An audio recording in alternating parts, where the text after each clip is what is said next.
3 weeks. That's all it took for me to ruin the best thing that had ever happened to me. 3 weeks after marrying Daniel, the man who rebuilt me from my darkest years, I slept with my boss. Daniel and I met 4 years ago. He's a high school history teacher, the kind who makes teenagers actually care about things that happened centuries ago. He has this calm way about him, like no storm could ever touch him. Me? I'm the storm. A corporate lawyer. Sharp suits, sharper words, long hours, endless battles over contracts and deals that no one will even remember 5 years from now. Daniel was my peace. I was his chaos. Somehow, it worked. Our wedding was beautiful, small, intimate. 50 guests at an old train station converted into an event hall. Fitting, considering trains were Daniel's favorite thing as a kid. He'd built entire railways in his parents' basement with model sets. I remember looking at him during our vows and thinking, finally, I finally chose right. Then came Patrick, my boss, my mentor since law school, the man who recruited me straight out of the bar exam. Brilliant, ruthless, respected, married twice, divorced twice. I knew he was dangerous, not in a physical way, but in that intoxicating way people like him always are. He called me into his office late one Friday night, said we needed to go over a case before Monday. 1 drink turned into 3. His stories about his failures, his regrets, his charm, it pulled me in. I wish I could say I was drunk. I wasn't. I wish I could say he pressured me. He didn't. I followed him back to his apartment. Stone cold sober, stone cold aware, and in one reckless night, I destroyed the man who loved me young. The next morning, I came home to Daniel. He was making pancakes, humming along to some old folk song on the radio. I kissed him like nothing happened, like I wasn't carrying another man's fingerprints on my skin. And then came the text from Patrick. Last night was unforgettable. I can't stop thinking about you. It popped up on my phone while it was on the kitchen counter. Daniel saw it before I could. His face changed in an instant, from light to shadow. He didn't scream, didn't throw things. He just looked at me with those eyes I used to feel safe in. "Pack a bag," he said quietly. "You're leaving." That was 2 weeks ago. And tomorrow morning, he's driving me to the train station. He says he needs space, that he can't breathe with me in the same house, that maybe, just maybe, distance will help him figure out if I'm worth salvaging. I know what you're thinking. I don't deserve him. I don't deserve forgiveness. I don't deserve anything but to watch him walk away. And yet, a part of me still hopes that on the platform tomorrow I can beg him, convince him, fight for him, because losing him means losing myself. And I don't know if I can survive that. If you've never lived with someone who has decided you no longer exist, let me tell you, it's worse than being screamed at. After Daniel saw that text, he didn't demand explanations. He didn't ask me why. He just shut down. The morning after, I woke up alone in our bed. He'd moved to the guest room. His toothbrush was gone from our bathroom. His clothes, his books, even his pillow, all relocated. The man who used to curl his body around mine every night now slept 10 feet away, and yet it felt like another universe. I tried everything. I cooked his favorite meals, chili with cornbread, the way his mom used to make. He ordered pizza instead. I left notes on the fridge, begging him to talk. They ended up in the trash untouched. I bought him a new model train set, thinking maybe nostalgia could soften him. It stayed in the box by the door. At work, I went through the motions, but I couldn't concentrate. Every email, every phone call felt pointless. My boss, yes, that boss noticed. He sent me another message. "Thinking of you. You know you belong with me, not him." I didn't reply. I couldn't. He wasn't someone I wanted. He was just the weapon I used to destroy myself. Daniel, meanwhile, treated me like a tenant he was evicting. He'd text only about logistics. "Electric bill, due Friday. Your package arrived. Lock the door when you leave. No greetings, no emotions, just administrative instructions." One night, I broke down outside his door, sat on the floor, sobbing into my hands, begging him to please just tell me if there was still a chance. Finally, his voice came through, calm, flat, like he was reading a verdict in court. You didn't make one mistake. You made 20 choices, one after another, every single one an opportunity to stop, and you didn't. I had no defense. He was right. The days stretched into torture. At dinner, I'd sit alone while he ate in silence in the other room. On weekends, he left early, said he had grading to do at school, but I knew he was just avoiding me. Even my best friend Hannah tried to intervene.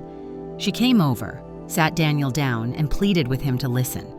She came out of that guest room an hour later, her face pale. "What did he say?" I asked. Desperate. She hesitated, then whispered, "He said the woman he married died the night you chose someone else. He said he doesn't know who you are anymore." That was the night hope began to die in me. But then, out of nowhere, Daniel told me he'd booked me a train ticket to my sister's place in Chicago. One way, leaving Saturday morning. "You need to go," he said simply. "I need air. I need space to decide. Space. Decide."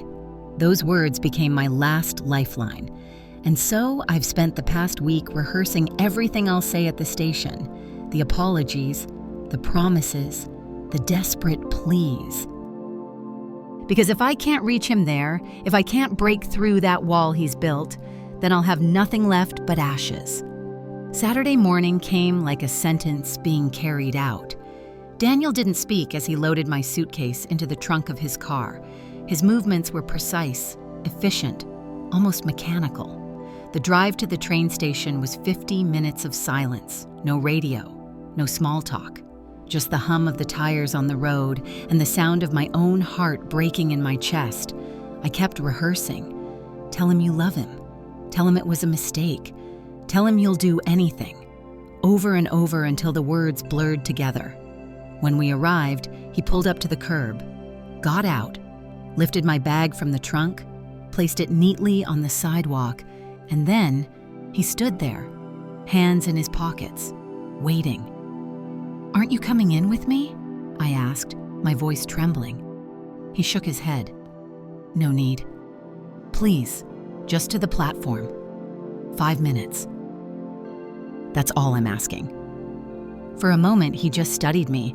That same look I'd seen 100 times when he examined a building or a train model, assessing if it was worth repairing or if it should just be discarded. Finally, he nodded once. 5 minutes. Inside the station, people hurried around us, families, commuters, travelers with rolling suitcases. But for me, the world narrowed down to him. I grabbed his hand, desperate. "Daniel, please. I know what I did was unforgivable, but I love you. I love only you.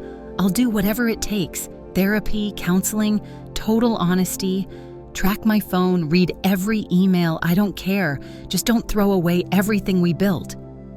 Tears were streaming down my face. My voice broke. "Please don't let one night define us." He let me finish. He always did.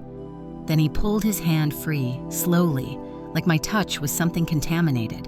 "You want to know what you destroyed?" he said quietly. His voice carried more weight than if he'd screamed. "No, not just our marriage. You destroyed my ability to trust that the person I love won't turn around and betray me the second temptation knocks." I shook my head furiously. No, Daniel, I can earn it back. I can prove it to you. Just give me time." He looked at me then, really looked, and the emptiness in his eyes made my knees weak. "You didn't make a mistake," he said. "You made a choice. Over and over. You chose him. And when you came home, you chose to kiss me goodnight with his smell still on you. That wasn't one betrayal. It was dozens, and I can't live with that." My sobs echoed in the station. Travelers slowed, watching us with curiosity, but I didn't care. "Daniel, I love you," I cried, reaching for him again. He stepped back, shook his head, and then he delivered the words that split me open. "No, you don't. You love the security I gave you, the peace, the stability." But if you'd truly loved me, you never would have been able to destroy me that easily. The train announcement called my boarding group. My world was collapsing, and the universe was telling me to move along like it was just another day. Daniel glanced at the clock. "Your train leaves in 10 minutes, he said flatly. "Don't miss it." He turned and walked away. No backward glance, no hesitation, just gone. I stood frozen on the platform, suitcase by my side, heart in peace. Strangers streamed around me, stepping onto the train, stepping off like life was continuing without pause. But for me, everything had ended right there. I'm writing this from my sister's spare bedroom in Chicago. The floral comforter on this bed, the childhood posters on the wall she never bothered to take down. It all feels foreign, like I've regressed into some version of myself I barely remember.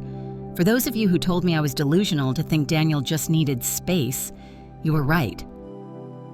For those who said one night could end a marriage completely, you were right too. Let me tell you about the days between discovery and the train station. Daniel handled our crumbling marriage like he handled his lesson plans, methodically, efficiently, without emotion. The very next morning, he'd already split our finances, canceled joint cards, changed the passwords on utilities. It was like he'd been preparing for this moment all along, just waiting for confirmation that I couldn't be trusted. I tried every pathetic move in the book, made his favorite breakfast. He walked past the plate and ordered takeout instead, printed articles about healing after infidelity, and left them on his desk. They ended up shredded in the trash. Wrote him a 6-page letter about why I loved him, why I was sorry, why our history mattered.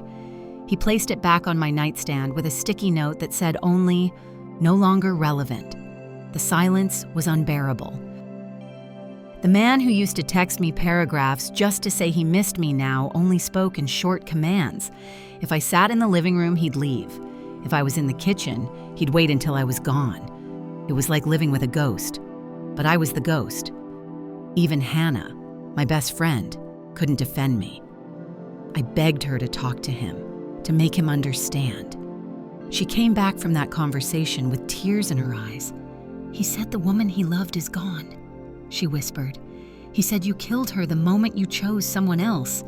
That gutted me, not because it wasn't true, but because she agreed with him. She hugged me, but her arms were stiff, cold. Like even she wasn't sure if she still recognized me. The night before the train, Daniel finally broke his silence. I was packing in what used to be our bedroom. "Your train's at 8:15, he said. "We'll leave at 6:30 sharp." "Daniel, please," I begged. "Can we talk?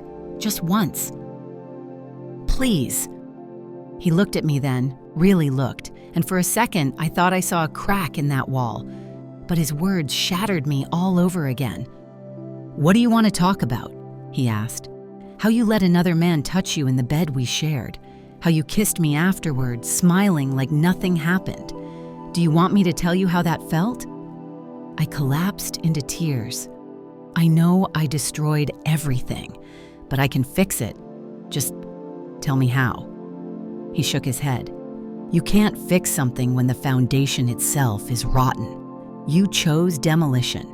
Now you live with the ruins." That was the last full conversation we had.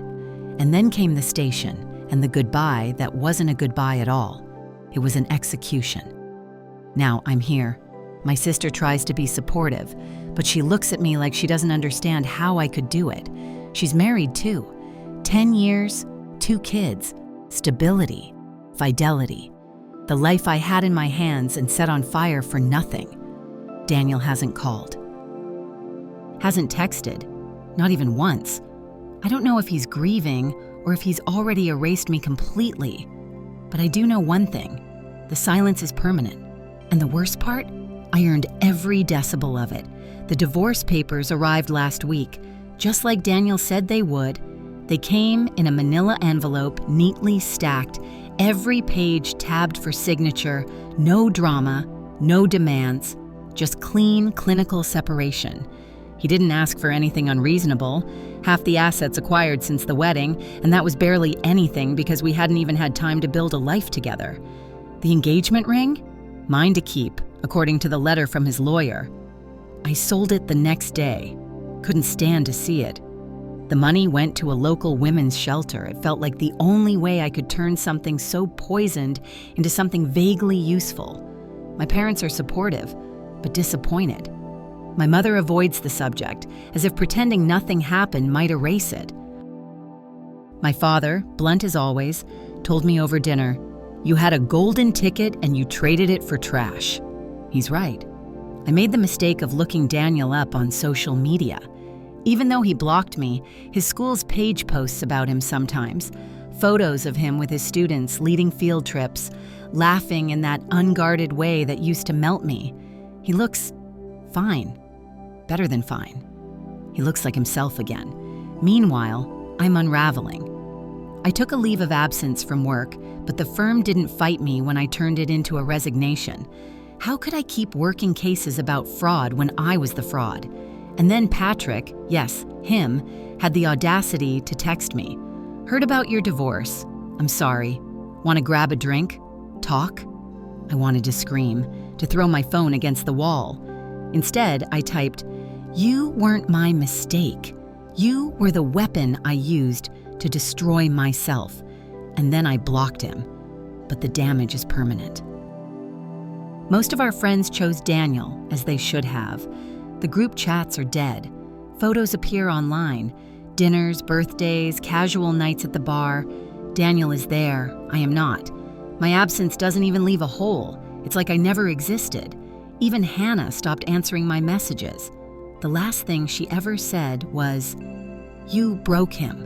I can't watch you keep trying to justify it." So here I am. No job, no friends, no husband, just me, alone with the sound of my own regrets echoing louder every day. I think back to the train station constantly, the way Daniel looked at me, like I wasn't even a person anymore, just a condemned structure not worth restoring. And maybe he was right. Maybe some things really can't be rebuilt. It's been 6 months since the train station, 6 months since Daniel walked away without looking back. I told myself I'd stopped checking his social media. I told myself I'd stopped hoping. But the truth, I still woke up at 3 a.m. Some nights reaching for a man who wasn't there, replaying all the moments I could have stopped, all the exits I ignored. And then, last week, it happened. I was at the grocery store, standing in the pasta aisle with a box of penne in my hand, when I heard it, his laugh. That deep, unguarded laugh that used to make me fall in love with him all over again every time. I froze, turned, and there he was. Daniel. He looked good, better than good. He looked alive. His hair was longer, his beard trimmed neat, his eyes brighter than I'd seen them in months. And he wasn't alone.